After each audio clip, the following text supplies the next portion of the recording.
Doctor கலைஞர் அவர்களுக்கும், தமிழக முதல்வர் அவர்களுக்கும், எங்கள் சின்னவர் அவர்களுக்கும் மற்றும் அனைத்து துறை அமைச்சர் பெருமக்களுக்கும், அண்ணன் செந்தில் பாலாஜி அவர்களுக்கும், நாடாளுமன்ற உறுப்பினர் அவர்களுக்கும், துறை அமைச்சர், கோவை மாவட்ட பொறுப்பு அமைச்சர், மாநகர் மாவட்ட செயலாளர் அண்ணன் கார்த்தியான் அவர்களுக்கும், தெற்கு மண்டல செயலாளர் மற்றும் வடக்கு மண்டல செயலாளர் அண்ணன் தளபதி முருகேஷ் அவர்களுக்கும், தொண்டாமுத்தூர் ரவியன் அவர்களுக்கும், நாடாளுமன்ற உறுப்பினர் அவர்களுக்கும் மற்றும் துணை மேயர், ஆணையாளர், துணை மேயர், மண்டல தலைவர்கள், நிலைக்குழு தலைவர்கள் மற்றும் மாமன்ற உறுப்பினர்கள், மாநகராட்சி அலுவலர்கள், எங்களை எல்லாத்துக்கும் மேலே கட்சியில் வந்து பொறுப்பாக அவங்களோட பணிகளை செஞ்ச எங்களோட கட்சி உடன்பிறப்புகள் அனைவருக்கும் என்னோட மனமார்ந்த நன்றியையும், அரசியல் துறை சார்ந்த அனைவருக்கும் என்னோட நன்றியை தெரிவிச்சுக்கிறேங்க.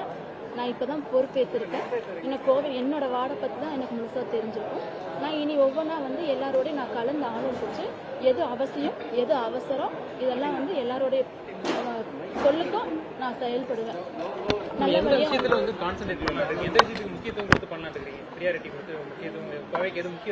நான் இனிமேல் தான் பார்க்கணும், எனக்கு அது தெரியாது இல்லைங்களா.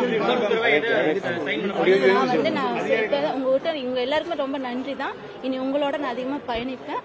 நான் வந்து உங்களுக்கு கண்டிப்பா எல்லாருக்கும் இன்ஃபர்மேஷன் கொடுப்பேன், என்ன செய்யறேங்கிறத நான் கண்டிப்பா உங்களுக்கு இன்ஃபர்மேஷன் கொடுப்பேன். மக்களுக்கு நீங்க என்ன செய்யலாம்னு இருக்கீங்க மேடம்? அவங்களோட தேவைகள் என்னன்னு நான் கேட்டறிஞ்சு அதெல்லாம் கேட்டறிஞ்சு நம்ம செய்யறோம். சரிங்களா? குடிநீர் பிரச்சனை உங்களுக்கு இப்ப நல்லா தான் போயிட்டு இருக்கேன். நான் இனி வந்து உங்களுக்கு கேட்டு